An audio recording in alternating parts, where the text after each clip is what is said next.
this update, today we're going to talk about relationships. Now, if you are in a relationship now on your journey, you've been in one, since before you set foot on your path and your relationship is working for you, this is not for you.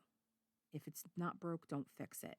So this is not pertaining to your particular scenario, okay? This is to talk to those of us who might be longing for a relationship, or, like that unfulfilled desire, or whatever, or feeling a sense of loneliness now. Just, I want to give you a little bit of perspective, okay? Now, I know my reasons for wanting for wanting to have had a relationship. A lot of it had to do with failed attempts with really inappropriate people, trying to turn a casual thing into a serious thing, you know, and just picking poor partners. Really, reprehensible men that like had no morals, no, no nothing. They just did not care. Like the way they treat women is that um misogynistic kind of attitude. And I've had a problem with that for years, okay? And the not having to compromise yourself for a man, at this point in time, there should be no reason that you need another person to live, okay? Even me talking from, my my brother's house in his daughter's bedroom. There's no, you don't need to tether yourself to another person because you cannot pay your bills. That should not be the case. And that was one of my motivations for wanting a relationship. The other was to try and fulfill something inside of myself that were mommy and daddy issues and self-worth issues and validation issues. And like I said, trying to put a square peg into a round hole just was never going to work, you know? So those were my first things to tackle, my mommy and daddy issues, and my self-worth and my feeling lovable, like working with, that's why I brought up shame a few episodes ago. Um, like you have to deal with your shame because your shame is what makes you feel worthless. And it's all tied in. It's all tied in. So again, working on your shame, but now I wanted to, like I said, if you have any unresolved issues, you may have to acknowledge the inner child more. What I did that really helped me was reparenting my inner child.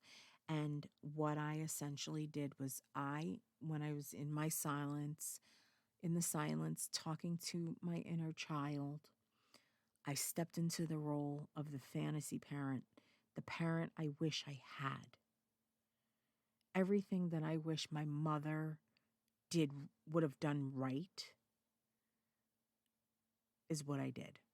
I gave myself everything she didn't give me. It's not to say that my mother was not a good person.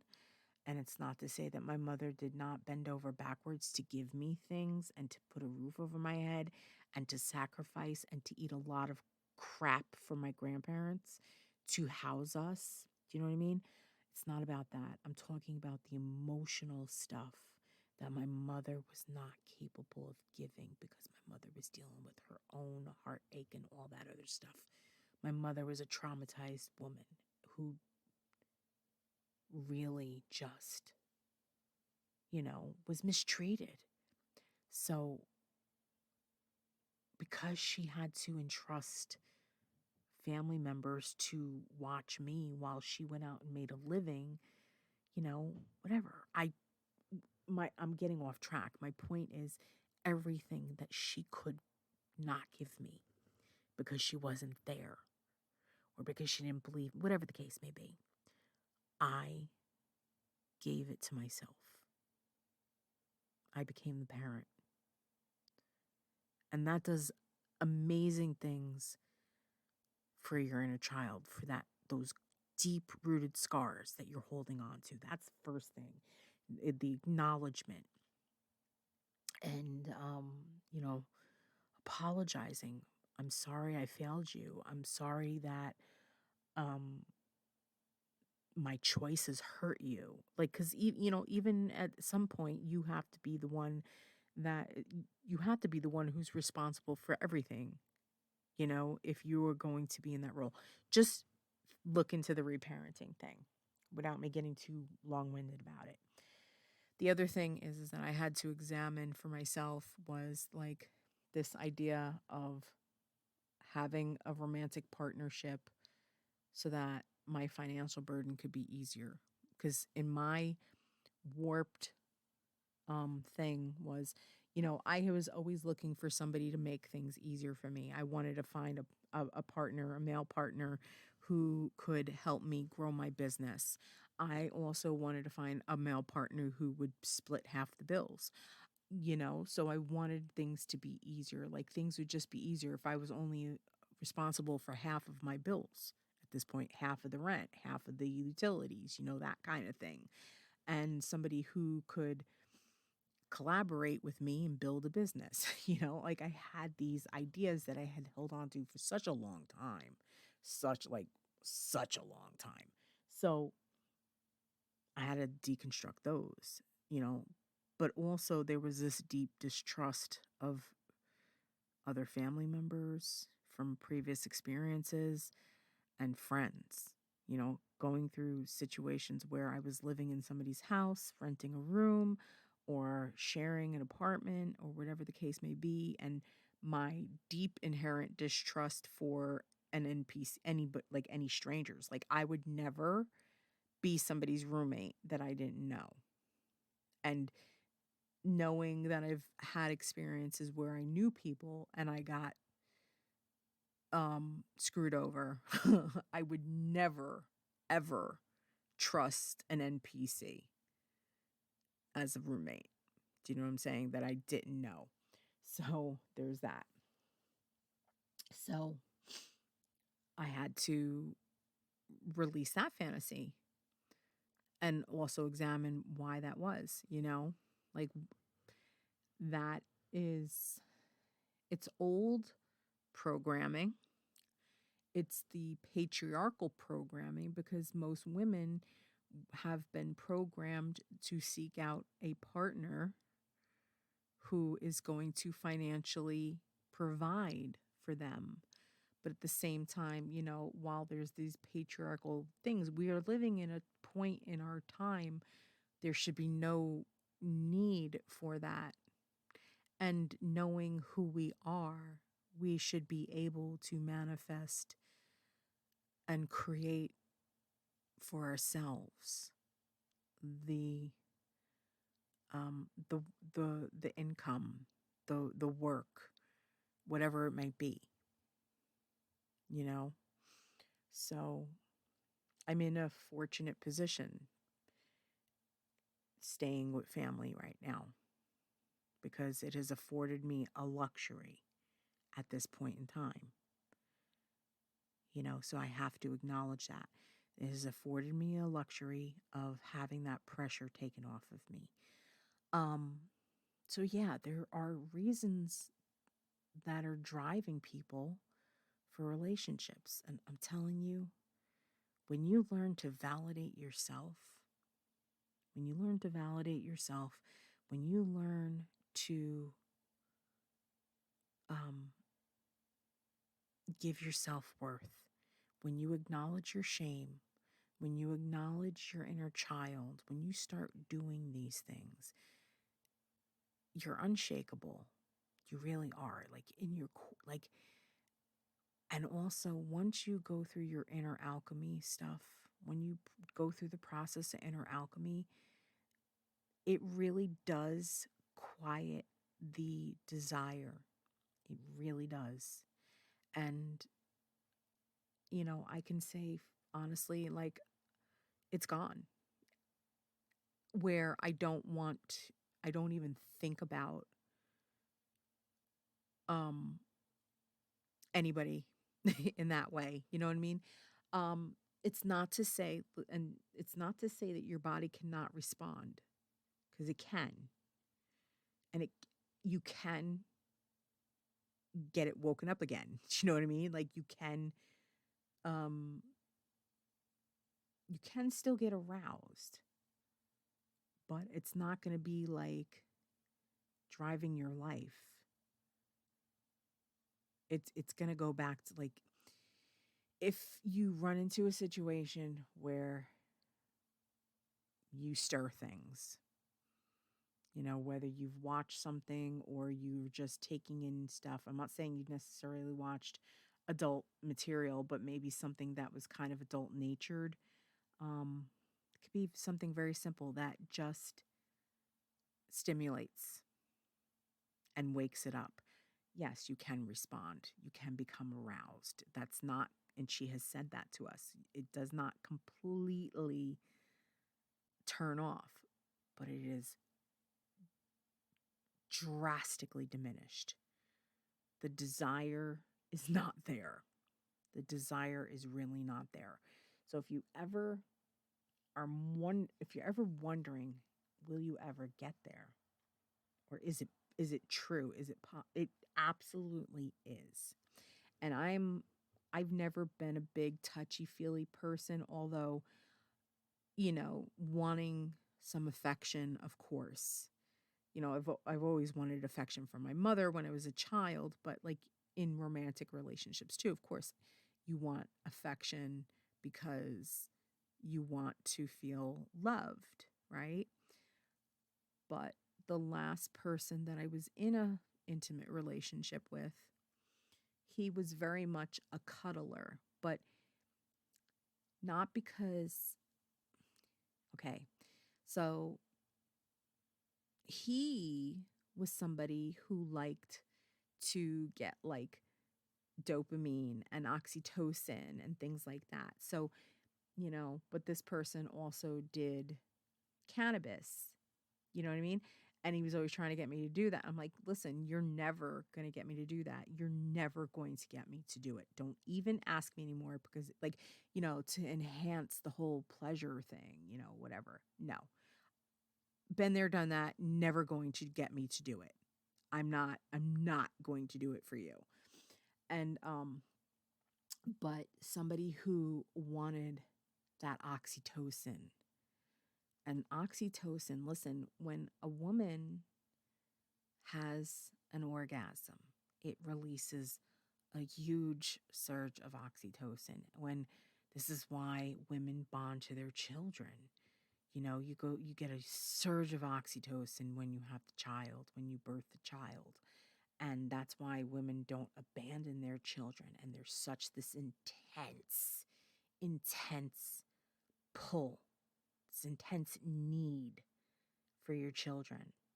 And if women were even aware of it, they would realize, like, it's this chemical hormonal thing that makes you, seek out affection from your kids and your spouse or partner. Okay. Um, the problem is that it can really be a strong bond. Aside from the ether connections, it strengthens the bond that you have with somebody. Okay. And when you're trying to escape that bond, it's rough. It's one thing to cut the ether connections. Okay. It's one thing to do that. But the chemical surge that you have and what the brain does that drives you to seek out that connection again, it's a real it's a real process. Like you have to, and I have programmed my subconscious mind to stop thinking about that person. And I've done the little swipe away technique, just wipe away that, like if you have a song that's an earwig that you want to get out, like any kind of pervasive kind of thought that keeps running in in your brain, you can use that little swipe away technique. Another technique that I did as a variation on that technique is like the pensive, where they would put like I'm talking about in Hogwarts, Harry Potter movies, where they would put the wand against somebody's temple and pull the thought out and put it in the pensive. Okay. Like that, but like you're extracting that thought from your mind and getting rid of it. Whatever works. I'm just saying that's a variation of what her quartz crystal's technique was.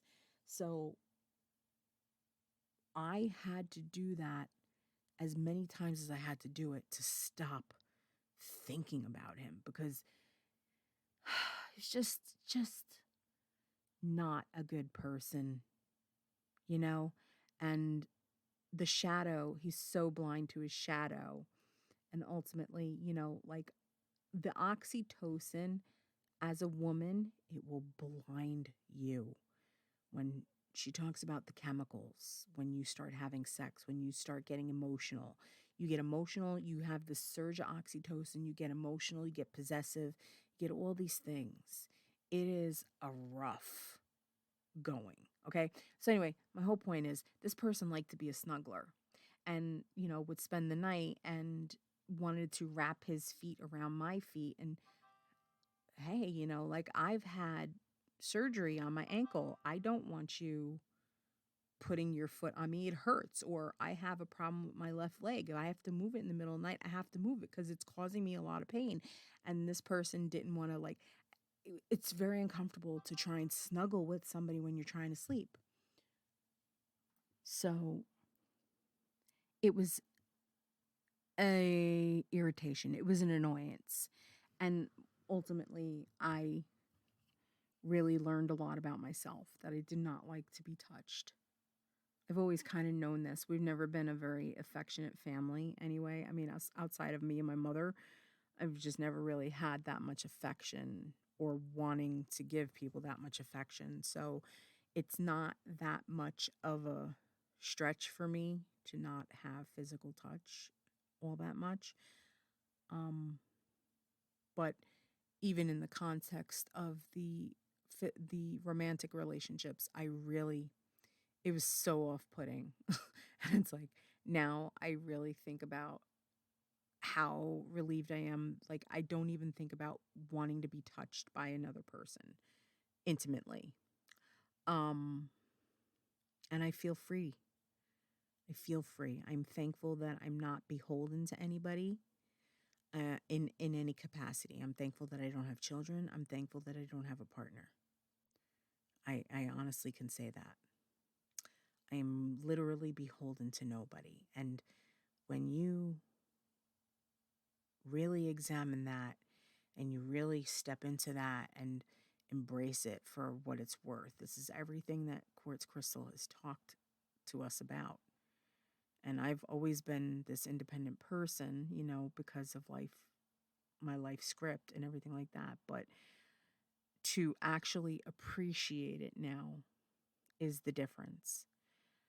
And, all of these things will change if you go through the processes. But, this is just to kind of help you if you're at a point where you're still wondering about, is giving up sex worth it? Of course it's worth it. Of course it's worth it. I don't even think about it. And, like I've said in previous videos where I said that, like, if you find that you're in a portal, like they'll use what's in your subconscious, what they know, um, whether it be a actor or celebrity that you find attractive or just somebody that you find attractive, like those things are there. But like there's difference now when I look at certain people that I found attractive. There's nothing stirring within me. And I'm like, okay, um, but it's not to say I don't find people attractive. The lust is just not there. So it changes. It really does.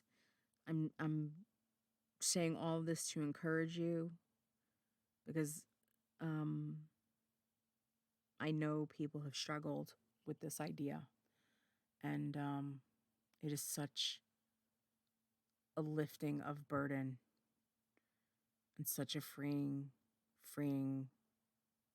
experience. So, yeah, you know, this is your cue to keep on keeping on. All right? Okay, until the next video. Be well.